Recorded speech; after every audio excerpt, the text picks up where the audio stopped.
Hi friends, இன்றைக்கி நம்ம என்ன பார்க்க போகிறோன்னா ரொம்ப சிம்பிளான ரொம்ப ஈஸியான க்ரீன் சிக்கன் தான் பார்க்க போகிறோம். இது சாப்பாடுக்கு சப்பாத்திக்கு எல்லாத்துக்குமே வேறு லெவல் காம்பினேஷனாக இருக்கும். இப்போ ஒரு மிக்ஸி ஜாரில் ஒரு கைப்பிடி அளவு புதினா, அப்புறம் காரத்துக்கு ஏற்ப பச்சை மிளகா, அதே ஒரு கைப்பிடி அளவு நம்ம கொத்தமல்லி சேர்த்திக்கலாம். அப்புறம் ஒரு டேபிள் ஸ்பூன் சோம்பு சேர்த்திக்கலாம். இது சேர்த்துட்டு நல்லா ஃபைன் பேஸ்ட்டாக நம்ம அரைச்சிட்டு, இப்போ நான் 1 கிலோ சிக்கன் எடுத்திருக்கேன். அந்த 1 கிலோ சிக்கனுக்கு நம்ம சேர்த்துக்கலாம். இப்போ அந்த சிக்கன் கூடவே நம்ம கேர்டு வந்து ஒரு குழி கரண்டி அளவுக்கு ஒரு கேர்டு சேர்த்திக்கலாம். 1 கிலோ சிக்கனாக இருந்தால் ஒரு பெரிய குழி கரண்டி அளவுக்கு நம்ம கேர்டு சேர்த்திக்கலாம். அப்புறம் தேவையான அளவு உப்பு எல்லாம் நம்ம போட்டு நல்லா மிக்ஸ் பண்ணி நம்ம ஒரு 1 to 1 1/2 ஹவர்ஸ் நல்லா மேரினேட் பண்ணிடணும். அதுக்குள்ளே எங்கள் அம்மா இந்த பக்கம் சூப்பராக ரசம் வைக்க ஸ்டார்ட் பண்ணிட்டாங்க. தக்காளி ரசங்க. இந்த கிளைமேட்டுக்கும் இந்த ரசத்துக்கும் வேறு லெவல் காம்பினேஷனாக இருக்கும். சூப்பரான தக்காளி ரசம். இந்த ரெசிபி உங்களுக்கு வேணால் கண்டிப்பாக நான் போஸ்ட் பண்ணுறேன்.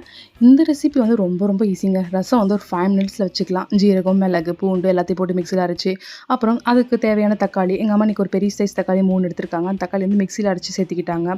இதெல்லாம் சேர்த்துட்டு புளி கரைச்சல், அப்புறம் கொத்தமல்லி, கருவேப்பிலை இதெல்லாம் போட்டு ஈஸி தாளிச்சிட்டு எங்கள் அம்மா சுட சுட சுட ரசம் ரெடி பண்ணிட்டாங்க. இப்போ அந்த சிக்கனுக்கும் அந்த ரசத்துக்கும் வேறு லெவல் காம்பினேஷனாக இருக்க போகுது. இப்போ அந்த சிக்கன் நல்லா மேரினேட் ஆகிடுச்சு. ஒரு 1 ஹவர் நாங்கள் நல்லா மேரினேட் பண்ணிட்டோம். இப்போ ஒரு கடாய் எடுத்துகிட்டு அது தேவையான அளவு எண்ணெய் ஊற்றிட்டு அதில் 2 பட்டை, 4 லவங்கம் இதெல்லாம் பொரிஞ்சோடனே அதில் 2 பெரிய சைஸ் வெங்காயம்ல நல்லா ஸ்லைஸை கட் பண்ணி சேர்த்திக்கலாம். அது நல்லா ப்ரௌனிஷாக வதங்கணும். எப்பயுமேங்க நம்ம ஒரு ஃபுட்டு செய்யும் போது அது நல்லா வதங்க விட்டும் போது தான் அந்த ஒரு டேஸ்ட்டே நம்மளுக்கு நல்லா எடுத்து கொடுக்கும். இப்போ நல்லா வதங்கின வாட்டி அந்த சிக்கன் அப்படியே சேர்த்திட்டு நம்ம உங்களுக்கு தேவையான அளவு இருந்தால் உப்பு சேர்த்திக்கலாம். இல்லைனா அதுவே கரெக்டாக இருந்தால் விட்டுடலாம். நல்லா வதங்கிட்டு நல்லா கிரேவி பதத்தில் வரணும். உங்களுக்கு தேவையாக இருந்தால் கண்டிப்பாக நீங்கள் வந்து சிக்கன் மசாலா இல்லை கரம் மசாலா எதுனாலும் சேர்த்திக்கலாம். இன்றைக்கி நாங்கள் எதுவுமே சேர்த்திக்கல. நாங்கள் வந்து அப்படியே நாங்கள் எப்படி உங்களுக்கு காட்டணும் அதே தான் நாங்கள் பண்ணியிருக்கோம். பட் டேஸ்ட்டு ரொம்ப ரொம்ப சூப்பராக இருந்துச்சு. எங்கள் வீட்டில் எல்லாத்தையுமே ரொம்ப பிடிச்சிருந்துச்சி. ஆக்சுவலி இது எனக்கு ஃபர்ஸ்ட் டைம் ட்ரை பண்ணோம். இது எங்கள் பெரியம்மா சொல்லி, எங்கள் பெரியம்மா பெங்களூரில் இருக்காங்க, அவங்க சொல்லி இது ஃபர்ஸ்ட் டைம் ட்ரை பண்ணோம். ரொம்பவே சூப்பராக இருந்துச்சுங்க. எங்களுக்கு ரொம்ப பிடிச்சிருந்துச்சி.